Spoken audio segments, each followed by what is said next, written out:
Welcome back, everybody, to another episode of the Sleepwalkers. And tonight is going to be a special episode. We're actually talking about the Denver airport. In Colorado. You're joined by your hosts, Chris, Ken, and Brandon. And tonight we're going to be talking about the Denver airport and all of the mysteries and theories that surround it. It's a pretty controversial airport. And I'll go ahead and start it off. The airport was originally opened on February 28th, 1995.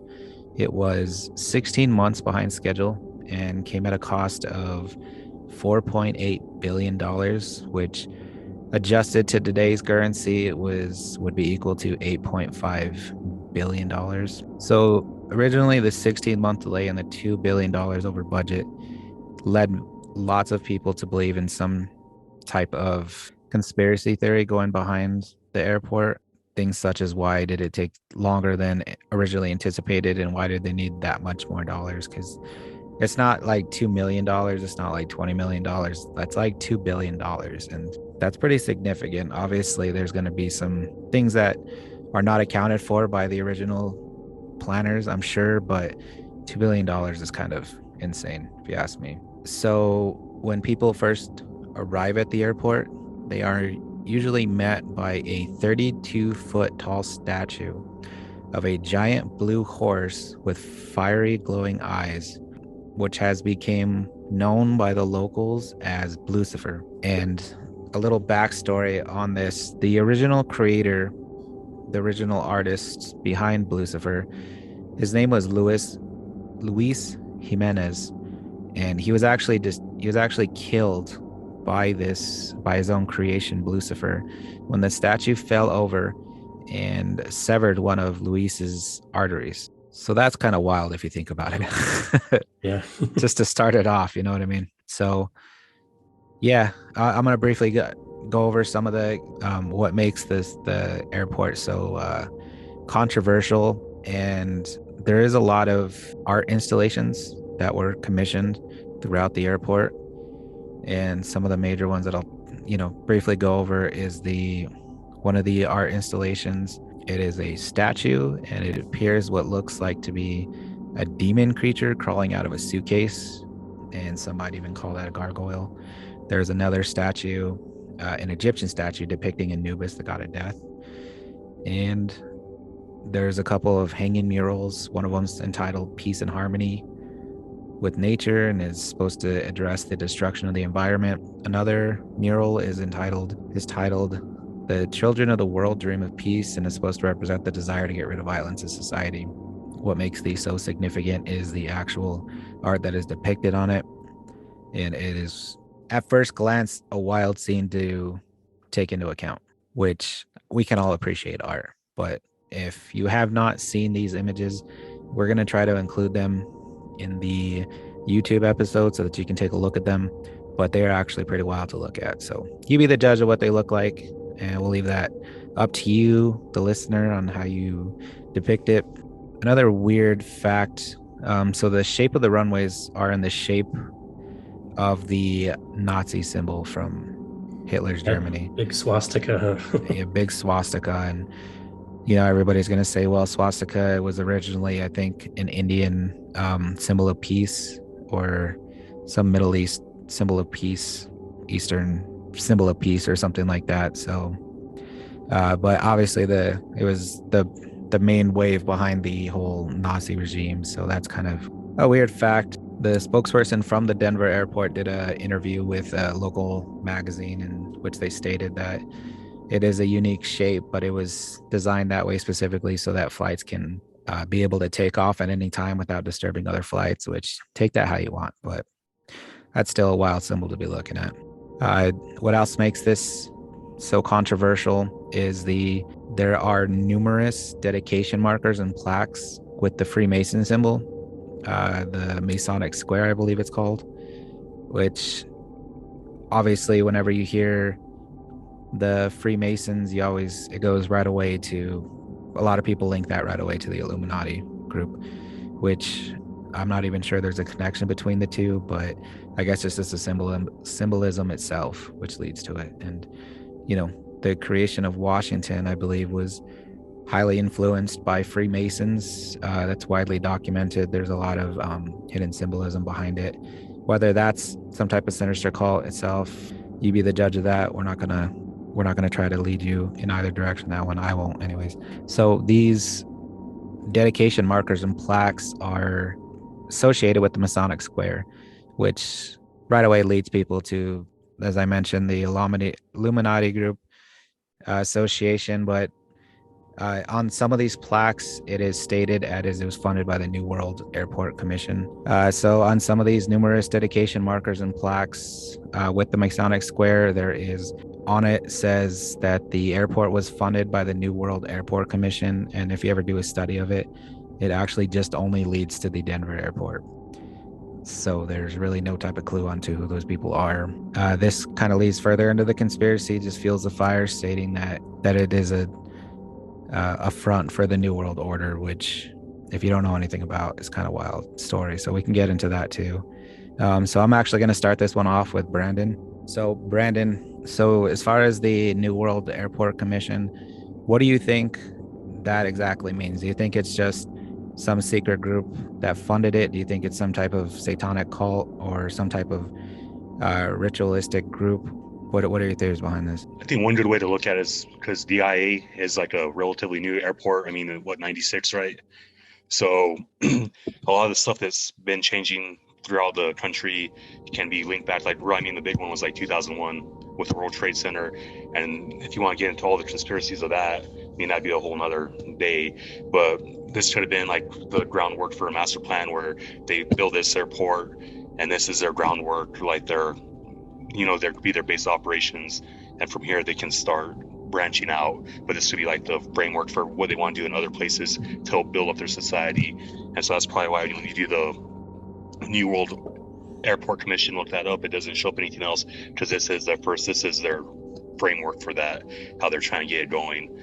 And I mean, the way they blatantly throw in all the Masonic symbols and everything is probably a good way to tease and try and make fun of people for wanting to believe in it. Oh, we were just joking. Oh, like last time I was in Denver, I mean, they went full on. There's like posters, have you seen our reptilian in the basements and the tunnels? And so it's just a way to flaunt what they could be doing. That's how I look at it.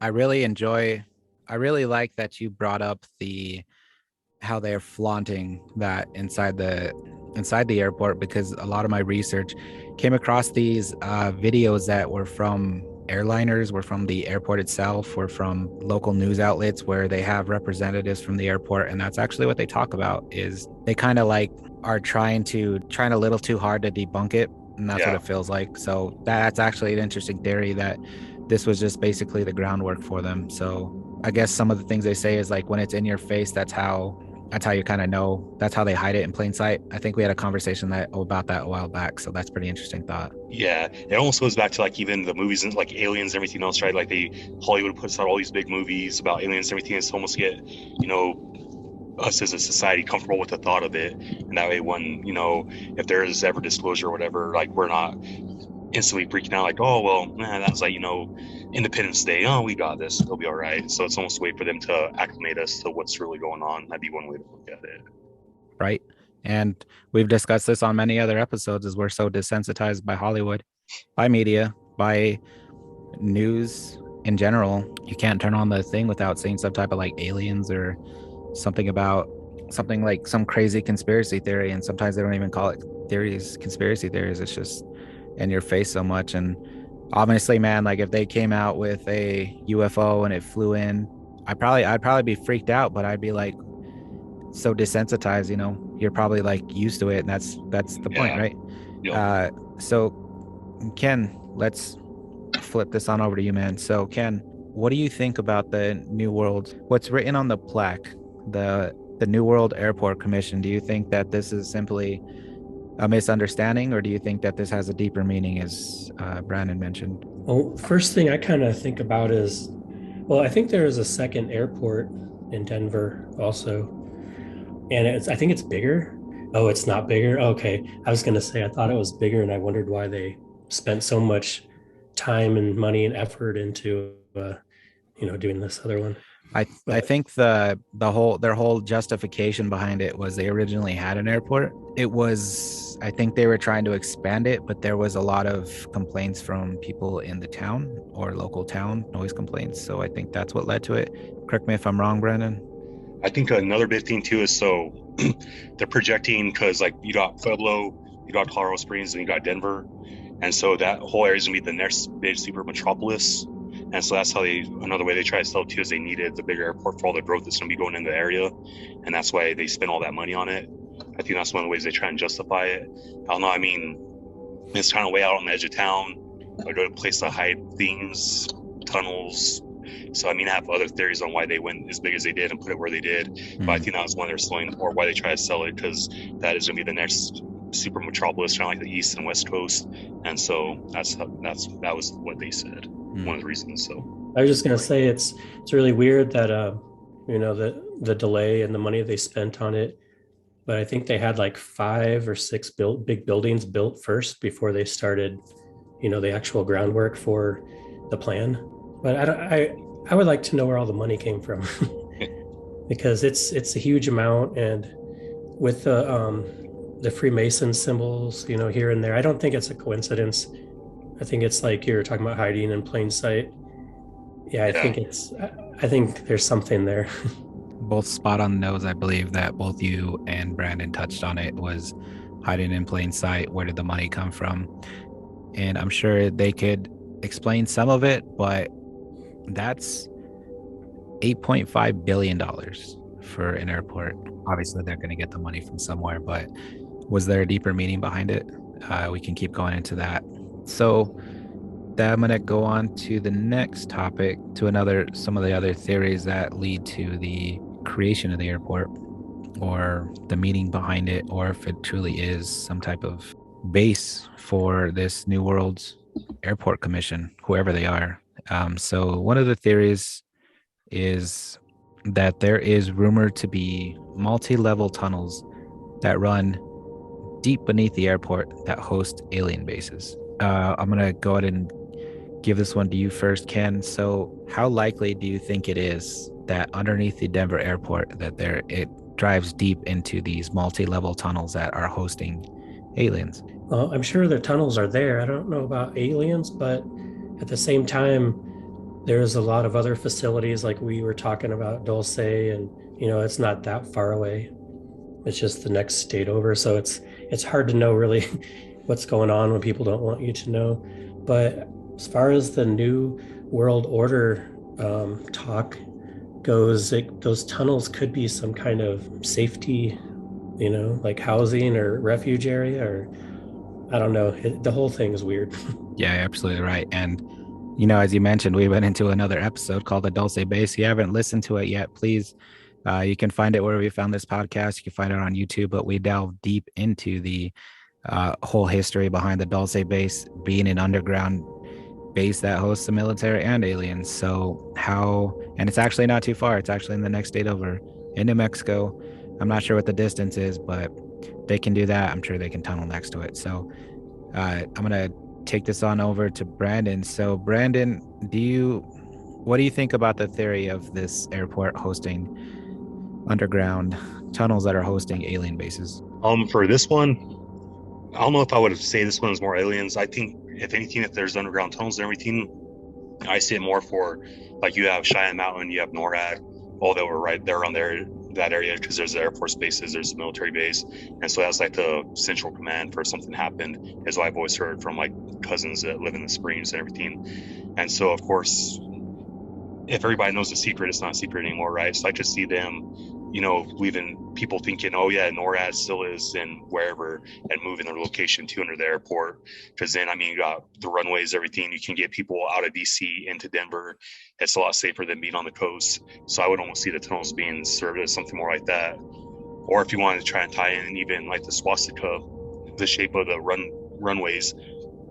I mean, at World War II, Operation Paperclip, we brought a lot of German scientists over, a lot of Nazi scientists over.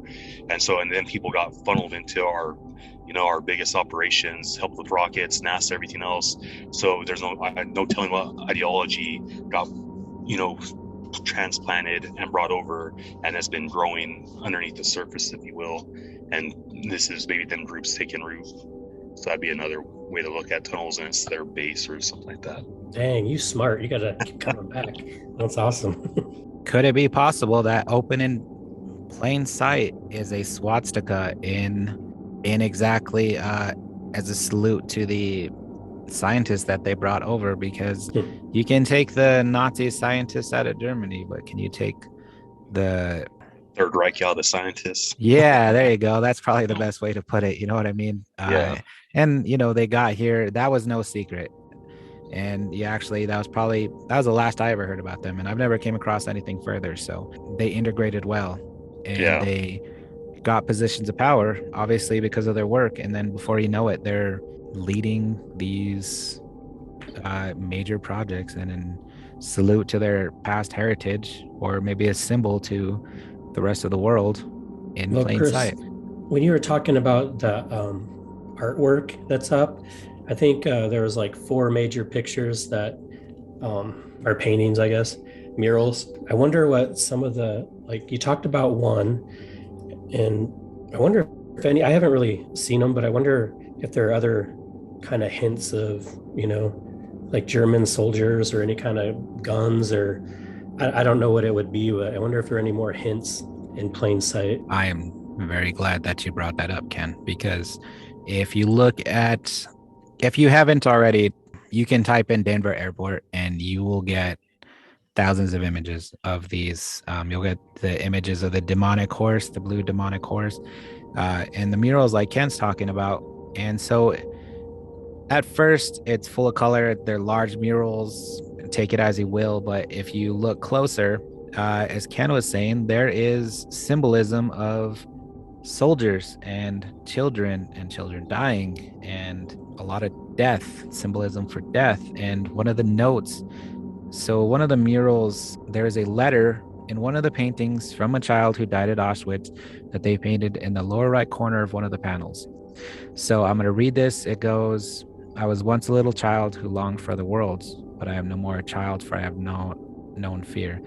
I have learned to hate. How tragic then is youth, which lives with enemies, with gallows ropes. Yet I still believe I only sleep today, that I'll wake up a child again and start to laugh and play," which is supposed to be a note from a child in... Are you kidding? That's crazy. Why would that be at an airport?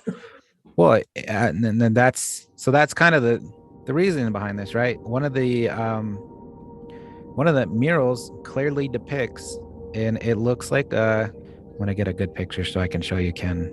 Oh, that's what I should be doing, is having this other computer on instead of sitting here like a nutsack. I'm dual wielding over here. Broke out my old laptop. Double fisting. I like you guys. I'll start that next time. Not the double fisting, but I'll start using, because I have a computer right here in front of me that I'm not using. I didn't even think to do that. Yeah, but those are really morbid messages in those paintings for sure. I mean, totally inappropriate for an airport. Go ahead, man. That's the other thing too. So like, how morbid and everything it is. Lucifer is supposed to, one of the theories is it symbolizes the 4 horsemen of the apocalypse, the coming of end days. So I don't know, when I first heard that there's a horse house, I thought Denver Broncos, but looking into it more, they're saying it's a symbolism for, the 4 horsemen of the apocalypse. So, there's a whole lot of death themes going on for sure. Yeah, it's too many linked messages to be random. It's like 9/11, right? It's all coincidental, but you put all that stuff together, man, and 1 + 1 ain't always 2, but 99% of the time it is. Right.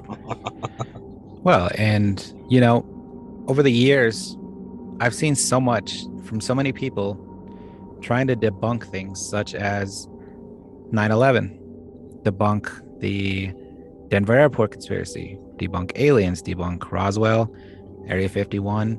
And the more that they try, the more I tend to lean towards that it being true, because you can't explain away these murals. You can't explain the symbolism that's on them. And you had one estranged painting or mural commissioned at this airport, you could shrug it off. Yeah. But when you have multiple instances of symbolism in this artwork, there's only one explanation. Either one of the commissioners was a starving artist that had a community of other artists that he was with, and he said, let's give these guys a chance. And these guys all had the same vision where they were depicting death and things like that. Or you can take it as what it is, as face value, and these people were simply there's a deeper meaning behind it. They left it in open sight, and it actually, I believe, it became mainstream in 2010 with Jesse Ventura, which was an ex-governor. He was an ex-Navy SEAL, I believe, too, and he had a TV show, and where he went to the airport and discovered it. Well, he didn't discover it, but he, put it on his show, which made it very popular, and a lot of people got into it. So I was going somewhere with this. Yeah, which I believe the popularity of the show pretty much led to everybody turning their attention to it, and these guys were like, "Oh shit," a Yeah. little too much attention, right? So then they start sending out their goons, their people that work for them, and they're like, "We need you to start debunking this, or Yeah. making it look like these people are fucking nuts, but people just that you can't explain it away." Yeah. Were you able to find it, Ken? Because this is what Brandon sent me. So yeah, take this Well, as there is a rainbow, so Yeah. a rainbow that goes black. Yep. And then you got a giant soldier holding a sword that looks like it's killing the dove of peace, holding what type of rifle is that, Brandon? It's not an AK, right? It looks kind of fat. Looks like it could be. It's something really generic, but You got the got a generic knife on the rifle. end. yeah, it's And got the you- bayonet fixed. What You is the got building? the- Is that an old castle or what's in the background there? Yeah, it just looks like a blown out building. Oh, okay. The ruins So- of a civilization. You got the line of death here, and you got what appears to be a child, either dead or sleeping.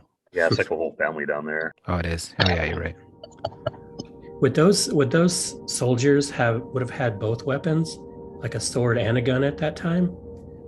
Maybe Or that's is it- definitely not a World War II gun, Okay. but because that would have been like all bolt actions and stuff like that, mainly Garand's and stuff.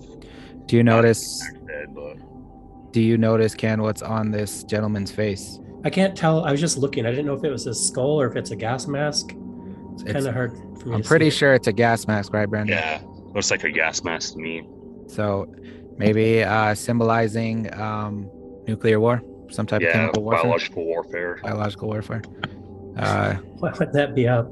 I mean, aside all this weird stuff, why would you have a picture like this, like, with people dead or, Yeah, dying or afraid or whatever, when you're getting ready to get on an airplane? yeah. Where do the Freemasons come into all this? Like the symbols that are around, how do they tie into So what's going on underground?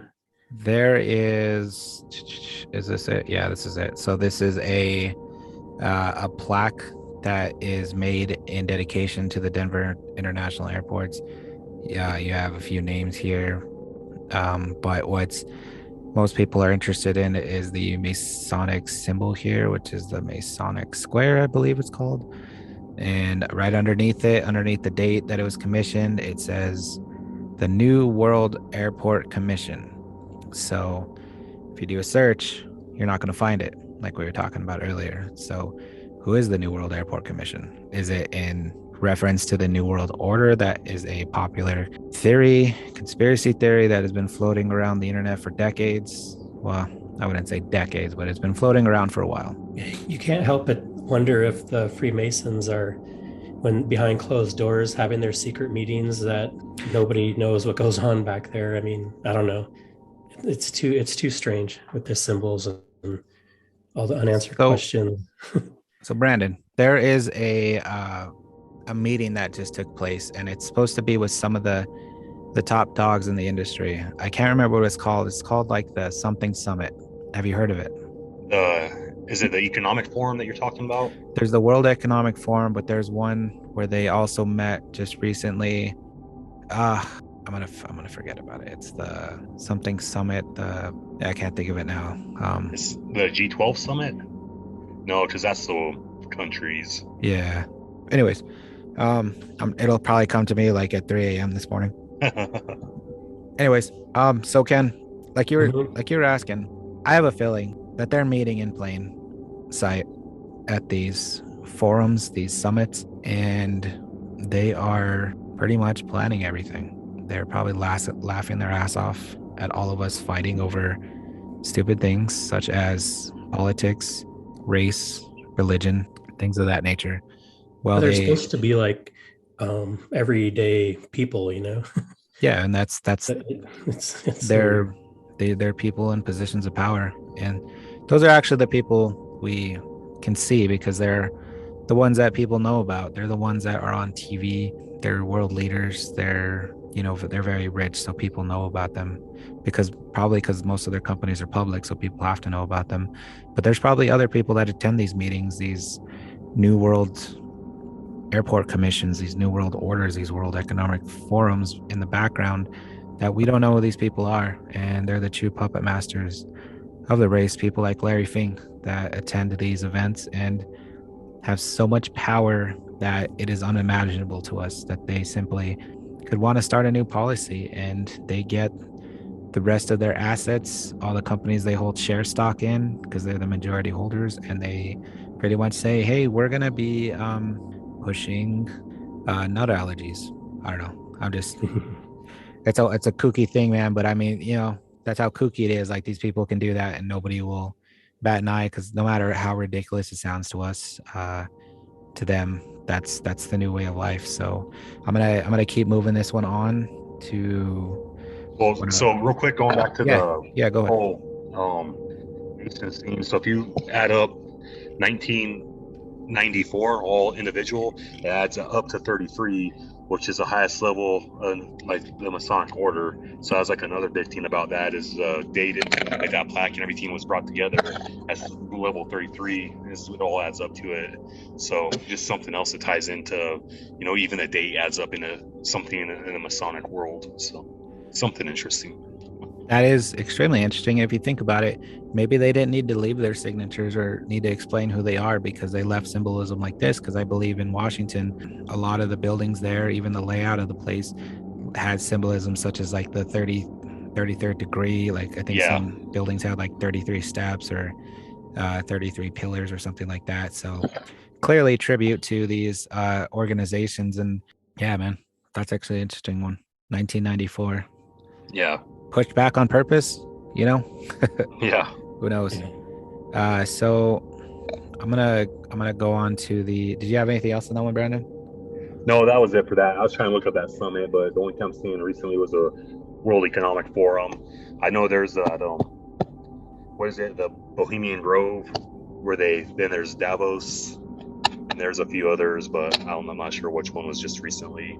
Yeah. But that's where they all get together and decide which way they want, what direction they want to take the world, and whether or not, Exactly. like you were saying, want to focus on. And Yeah.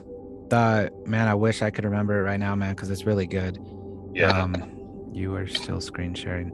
It'll come to me some random thought. I might just blurt it out in the middle of your conversation, so I apologize for that if I do. no, So but that'll probably be a good one to save for the BlackRock theme. So that'd be the time to tie that all in. that company is knucking futs, and that guy who started it, Larry Fink. That's why I was excited to do it yesterday, but I didn't realize like how big of a topic it was. So I Yeah. apologize for throwing that on you guys. No, But we'll try to do it on another episode, man. So I'm gonna go to my next theory. This one's actually, I actually like talking about this next theory because you can find it everywhere. You can actually, you yourself can go and find more information about this, and this is actually an interest to all, I believe. And I got some interesting theories about this, but I want to get your guys' opinion. So one of the theory goes is that underneath the Denver airport, that it is home to a secret underground bunker that will house government and military elite in any type of apocalyptic event. So for this one, I'm going to start off with you, Brandon. Okay. Do you believe that underneath the Denver airport, there is a secret underground government or military bunker that will house these elites when something happens? Yeah, I believe it's very likely. I know they had that hotel I can't remember the name of the hotel off the top of my head, but on the East Coast, that's what they had is pretty much a bunker. And so, and then of course, it's one of the things that's everybody finds about. It's not a secret anymore, so they have to find a new location. And if you think about, I mean, Denver is pretty much the middle of the United States, and you know, maybe Kansas is a little bit more middle. But say the West Coast gets nuked, well, you got the whole Rocky Range that's going to help protect from fallout. So it hopefully won't be as devastating. You would think any missile defenses we have would be more likely to stop any bombs coming into the middle of the country to have more time than on the coast too. So I think it'd be a good spot for them to try and reconsolidate America, something like that were to happen, and they'd want our leadership there so they could rebuild the nation if that's what they're wanting to do. Makes sense, right? Yeah. They already have underneath. Yeah, you're right. I think in Virginia, Yeah. it's supposed to be the largest. I heard it was the largest underground bunker in the world that has its own city under there already. And Yeah. There's like Subway shops and all kinds of stuff underneath there. But I mean, that's pretty much what NORAD is NORAD's I'll have to look up exactly what the acronym is, but it's like if, you know, DC falls, all the power refers to NORAD, and they run the country from NORAD. So, I mean, that's right there. So, I mean, it would make sense to consolidate all the people into that area. Makes sense. Keep the country running while something is happening on the top. And also, NORAD is just the North American Aerospace Defense Command. Is what that is. So the runner, the people in charge of running the country in case some type of nuclear fallout, correct? Yeah, well, if something were to happen like DC or whatever, that's what I've always been told that was like the Cheyenne Mountain complex is this buried so far underground, so that way if we ever were struck with nuclear weapons, that's where they could consolidate power and run the country from. Totally makes sense. So Ken, how likely is it that the government commissioned an underground bunker for the continuation of the U.S. government in these underground bases? What do you think? I think it's very likely. I mean, there's a surplus of money that can't be traced. You know, they can't, like, there's, you know what I'm trying to say? There's no record of all this. There's a bunch of money that's gone. So that would be like a perfect place for that money to go. Their black budget? Yeah. Yeah. I don't know. That's the first thing that comes to mind. And if this is underneath the buildings that they built under the ground, this is way down there. It's nobody's ever gonna be able to get down to those areas. Yeah. Definitely. I wonder if they have Xfinity or what. I don't know down that far, but they got the new Comcast. Oh, there you go. Yeah. That probably makes more sense, to be honest. So yeah, I think it's possible for sure. And I agree with both of you. So when I first looked into this a while back, when I first became interested in it, there was a lot of rumors of large amounts of dirt being hauled away from the Denver airport. There's one report that this guy was doing about it.